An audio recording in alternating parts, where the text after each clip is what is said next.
اگلا سوال اسلام آباد سے ام حماد صاحبہ نے کیا ہے، وہ پوچھتی ہیں مفتی صاحب اگر ہمارے پیارے کی وفات کے بعد اس کی کچھ نمازوں کی قضا دینی ہو تو کیا طریقہ ہوگا؟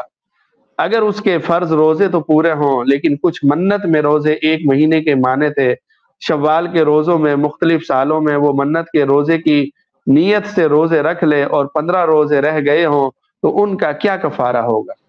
دیکھیں، اگر نمازیں رہ گئیں تو نمازوں کا فدیہ دینا ہوتا ہے۔ ایک دن میں 6 نمازیں ہیں، 5 فرائض ہیں اور 6ٹی وتر کی نماز ہے، تو ایک نماز کے فدیے میں صدقۃ الفطر کی مقدار اناج تقسیم کریں مساکین میں یا اس کی قیمت تقسیم کریں تو فدیہ ادا ہو جاتا ہے۔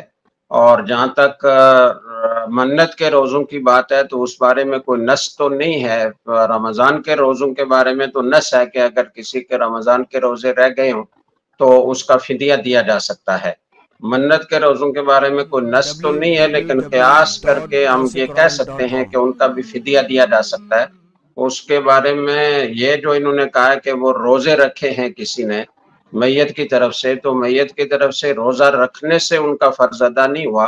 روزہ رکھنے سے اس کو ایصال ثواب تو آپ کر سکتے ہیں نفل روزہ رکھ کر، لیکن اس کی منت کے روزے کوئی دوسرا رکھے تو اس سے منت پوری نہیں ہوتی، اس کا بھی فدیہ ادا کریں، چاہے وہ 15 ہوں یا 15 سے زیادہ ہوں۔ جتنے بھی منت کے روزے اس کے ذمے اس کا فدیہ ادا کر دیں اور امید رکھیں کہ اللہ تعالیٰ معاف فرمائیں گے۔ کوئی یقینی بات نہیں ہے چونکہ اس بارے میں کوئی نص نہیں۔